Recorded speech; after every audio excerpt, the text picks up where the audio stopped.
What's going on, guys? Runner at 44 out here at Snowflake Lake in Alaska. We're just getting the R44 spooled up here. We got all of our avionics set up for keeping the doors on today because it's a little cool in Alaska now. And rotor brake is off.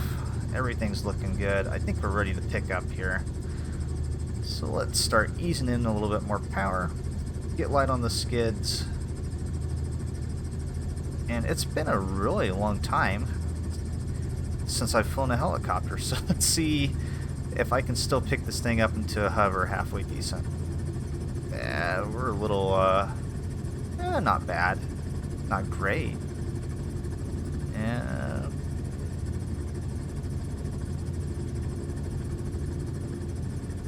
It has definitely been a while since I've flown a helicopter.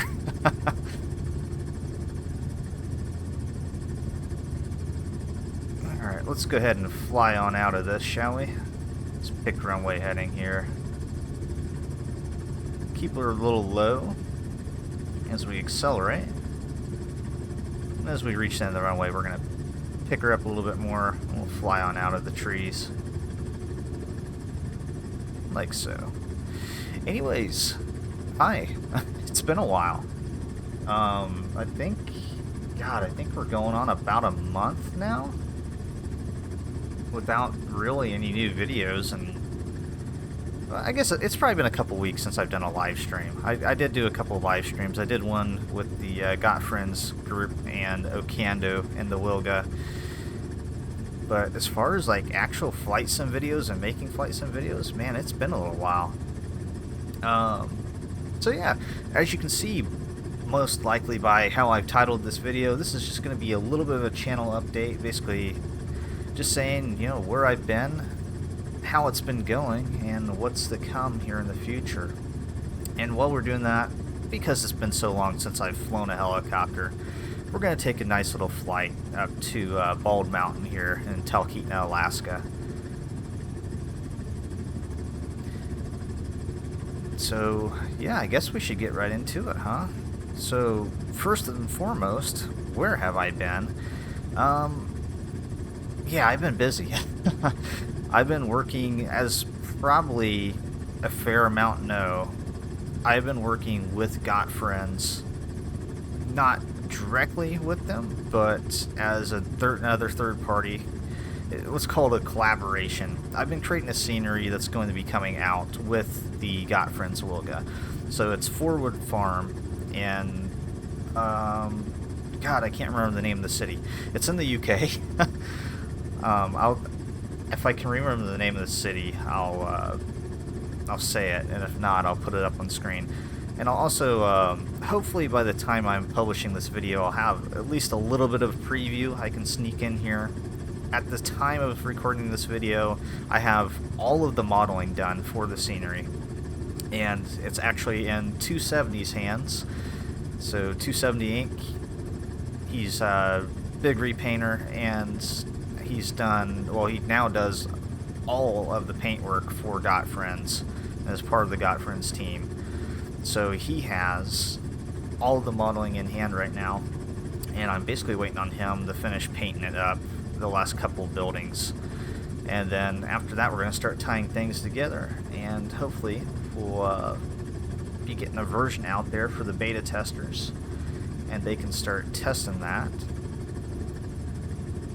So that's where I have been at for, wow, probably the last 3 months, I want to say. I've been putting most of my time into that, and the only other spare time I've really had has gone into maintaining the object libraries or other sceneries after Sim Update 10 came out. And I've started on, I got a couple other projects. One was announced way back when with the announcement of Forwood Farm for the Wilga. That one is in the works. It's at very early stages. So no really new news on that.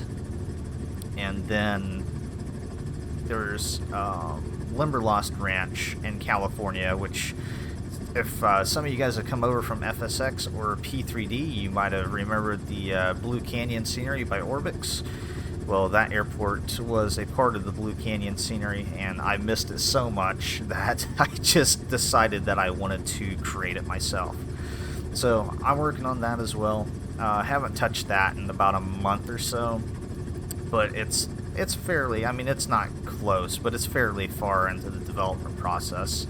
So we'll pretty much, the thought is to come back and start on that immediately after the Forwood scenery's pretty much reached its conclusion and is ready for release. So that's where I've been on the development front, really just consumed by this one project, trying to meet the Got Friends deadline and trying to get that done, trying to get it up to my standards as well. Because, little known fact, this actually wasn't my project to start with. It was a Got Friends project to start with. They started on it, they started the modeling for it, and somehow it turned into me pretty much taking over the project. And yeah, now I gotta bring it up to my level of quality of standards. So yeah, I've been spending a lot of time working on that scenery. Take a quick little detour here. Let's just fly up this lake a little bit. This whole area here has gotten, what was it? I don't remember what update it was. I think it was the second USA update they did, or North America, or whatever it was. This whole area finally got some new satellite imagery. So I've been kind of exploring this side of the Matsu Valley here. And this lake originally was the cutoff for when that aerial imagery, or where that aerial imagery basically cut off. So, we'll take our time here. Let's snake around this little range here before we head up the Bald Mount. We got plenty of time to kill.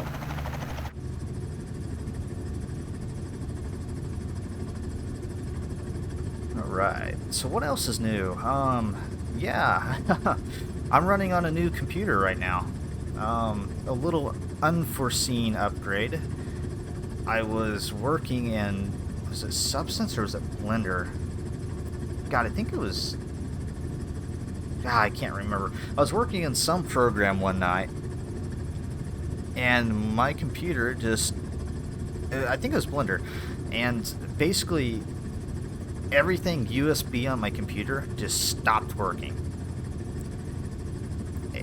It was like a switch, and it was very disturbing because I didn't do anything to trigger it. I was right in the middle of, I'm pretty sure it was in Blender, building a model, and yeah, like everything, mouse, keyboard, everything stopped working.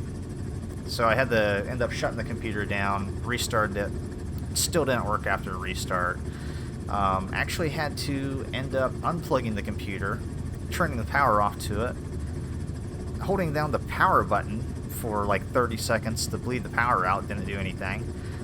So I had to actually end up, for the second time ever in my life, pulling the battery off of the motherboard and doing a hard reset. And yeah, then I had to redo all the BIOS crap. Yeah, so that was fun.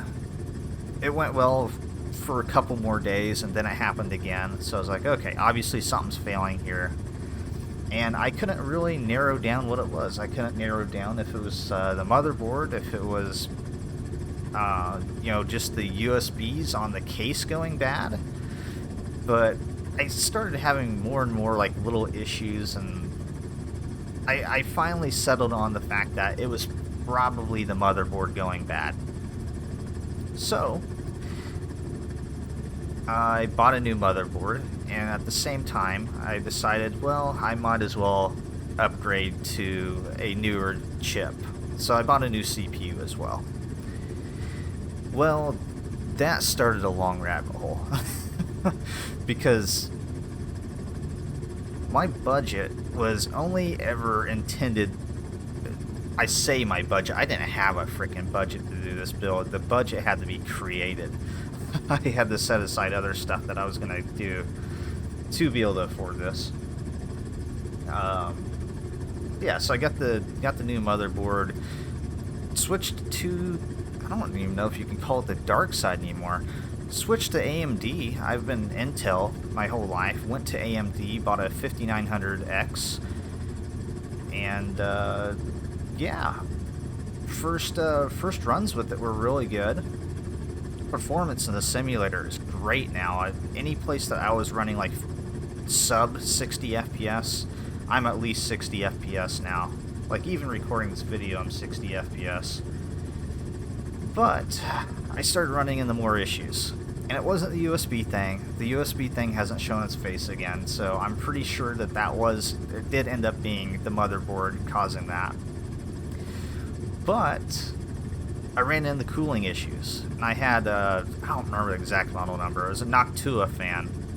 And I got it because at the time it was like the best of the best, besides a water cooler.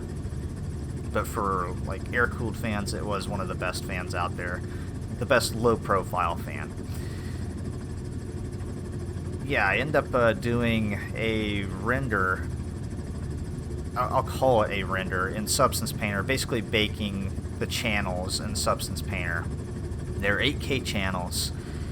And for reference, this card, basically its max temperature before it hits thermal throttling is 90 degrees Celsius. Well, Substance Painter pushed it from running at about 60 idle with the program open. I guess you can't call it idle, but 60 degrees with the program open to about 105 degrees Celsius in less than 3 seconds. So, needless to say, the computer immediately shut off, which that's in and of itself is kind of a oh shit moment, because everybody knows that thermal is not good on chips, and especially when you have the issue over and over and over, which I did. For the next couple of days, I kept having thermal issues with different programs. Surprisingly, not really games. And, you know, we're passing up Bald Mountain here, but I still have more to talk about. So we're going to take a little detour, kind of go up the valley here, and we'll circle back to Bald Mountain. Yeah, so, kept having overheating issues. So I was like, well, I kind of came to the consensus that this chip has a pretty good boost on it, a boost clock. And I was thinking that it was just hitting that boost clock right off the bat. And basically that's, you know, with the increase in voltage, what was causing the card, or the chip to overheat. And that cooler just couldn't respawn fast enough to handle that spike in temperature. I mean, 3 seconds and you're going up over 30 degrees, you know, 35 degrees. That's quite a spike. So this chip runs really hot. And the only thing I could think of, I was running a mid-tower case. I didn't have a lot of clearance to put like a bigger air cooler in there. So I was thinking, I got 2 fans on top. I'll just get a 2-fan water cooler. That should work, right? No, it didn't. The amount of clearance, and this is, I had a feeling this was going to happen, but I didn't really look into it, and I should have. But either way, it hasn't really changed the outcome. The clearance from where the water cooler mounts, the radiator mounts at the top of the case, to the motherboard was the width of the fans for the top radiator, not including the radiator. So, yeah, I had no space whatsoever to work with. So that led me down the rabbit hole of, okay, now I gotta buy a full tower case, because I got this water cooler now and I'm not gonna return it. I'm gonna make it work, and I can't mount it anywhere else, so let's just buy a new case. And at this point, I had been having issues with one of the USB ports on my case anyways, so, you know, logically, instead of replacing the USB port and making something else work, I just bought a whole new another case. Ended up purchasing it on Amazon, had a little gift card there, so it made it a little less painful. And then Amazon proceeded to not ship out the case for over a week. It was almost a week and a half. And I think right about the 1 week mark that it kept saying delayed, I was like, my chip is overheating daily. I'm gonna turn this thing into a freaking lemon if I don't do something about it. So I ended up buying it from Newegg instead. Bought it on a Sunday, shipped on Monday, was here on Tuesday.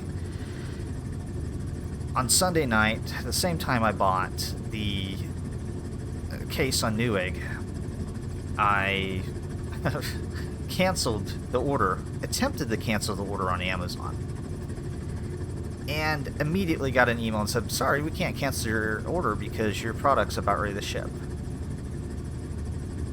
Obviously this was an automated message because it had been setting on delayed, not yet shipped for the greater part of a week, and it also continued sitting on that for the next half of a week until finally it shipped out, and then I got it a day earlier than what it said it was supposed to get here, which of course I had my case already, so just took a trip up to UPS the very next day and returned it. So yeah, win one for Amazon. Try to cancel your order before it even ships, and they prefer to just ship your order to you and have it send it back, and have you send it back instead of just canceling the order. Logic. So yeah, that's been a whole rabbit hole I've had to go down, and of course, since it was a change of hardware, that meant a complete new OS install, so that took a little bit of time to get everything set back up, tweaked, and how I want it. And then, of course, that led to the fact of I've had to basically set up all my settings again for recording and all that. Yeah, so it's been fun. Anyways, here's Bald Mountain up ahead. I'm gonna pop in up there, see what's going on, see what the view's like.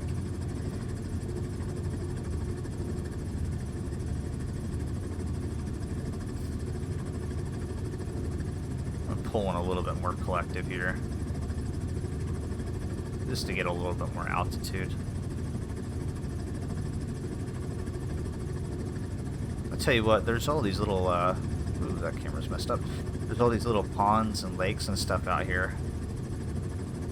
And with the Wilga, I've been just hitting these things up like crazy out here. It's, God, you guys, I'm not getting paid to promote this at all. But you guys are, if anybody picks up the Wilga, you're going to thoroughly enjoy it. It's one of the only float planes I've flown that the water physics are actually somewhat believable. Now, they're not perfect. It's not going to be perfect until Adobe tackles the core issue. But it flies really nice on water. It doesn't bounce you to hell as you're taking off or landing. You can actually feel a little bit of a step. So yeah, it's been fun visiting some of these lakes in the Wilga. And of course, once they get the sound pack going for the Wilga, I'll probably come out here and hit up some of the lakes. I could do it now, and I may. We'll see.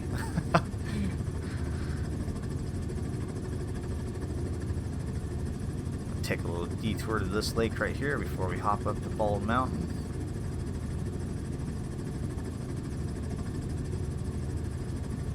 Gotta get the feel down for helicopters again. I've been flying too much backcountry. And too much backcountry is actually not a lot of flying at all because, like I said, I've been consumed with a lot of projects, or with a major project recently.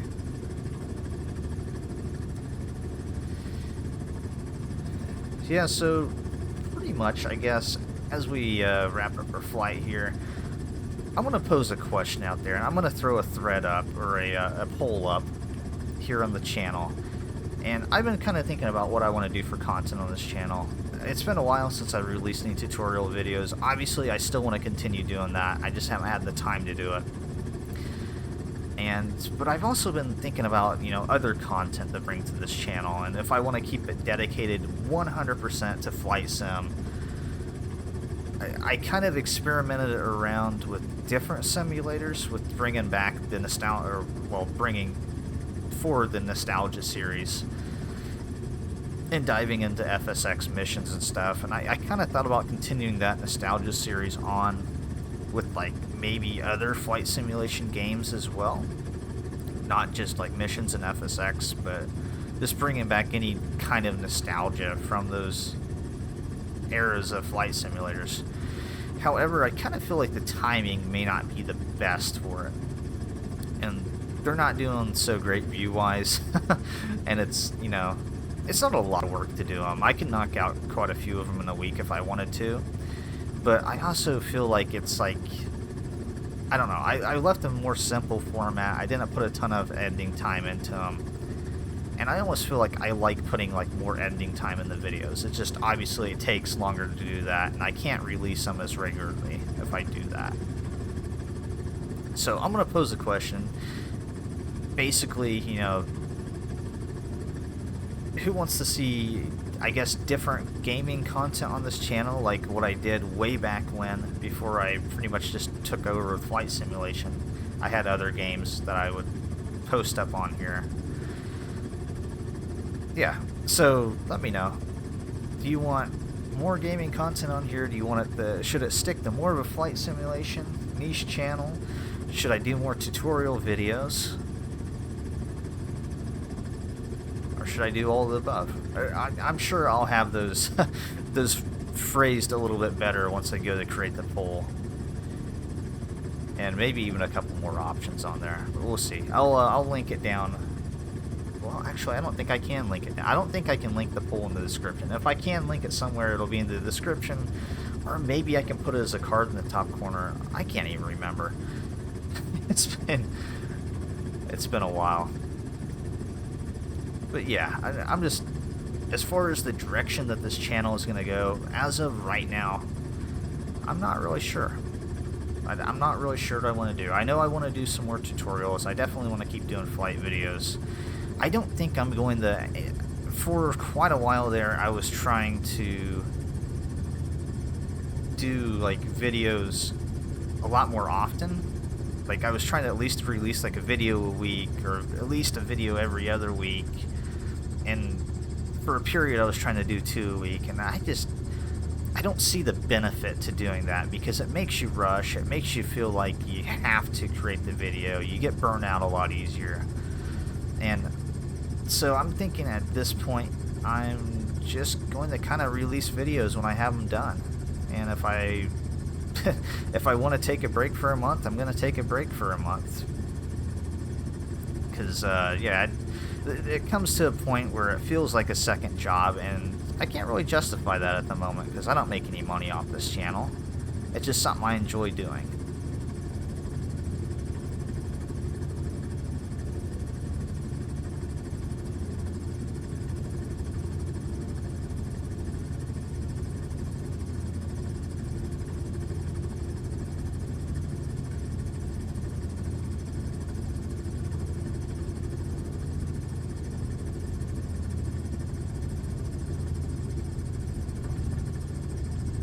Ooh. Not the best touchdown. Not bad on the hover, not the best touchdown. So yeah, as we get spooled down here, let me know what you guys think in the comments. Do you guys want to see just more flight simulation content? Do you want to see other gaming content in here? Do you want to see more tutorials? I guess I want to get more of a gauge of where my audience is at right now. I think I know where it's at. I've seen a lot more like people talking about tutorial stuff in the comments, so I think my audience is more on that side of people looking for like development help and stuff like that. But also, there's no way I can limit this channel to just doing development stuff.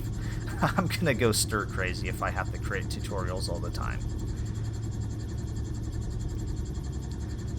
Oh man. How do you shut down an R44 again?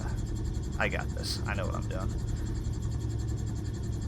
Mixture.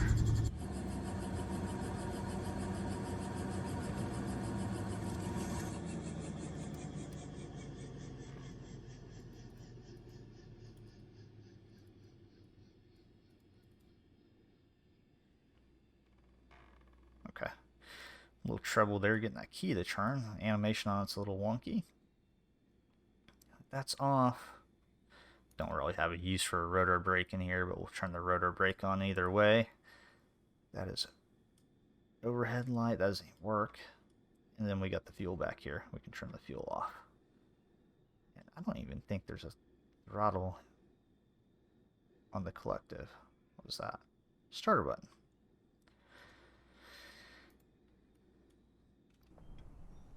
Let's hop on outside. Oh, wow. Yeah. I should have landed more up the hill. Look at that view, though. That nice mountain range in the background now. No longer water pastel colors. Yeah. Anyways, guys, I'm going to try to get some more videos out here sometime in the near future. Don't know exactly when that's going to be yet. I got to finish up this project, but definitely thanks for tuning into this channel update. I know I talked a lot in this one, and it was, shoot, still a 20-something minute video here. But I guess I just had a lot to catch up on. Anyways, guys, thanks for tuning in, and we'll catch you next time. Rodent 44, over and out.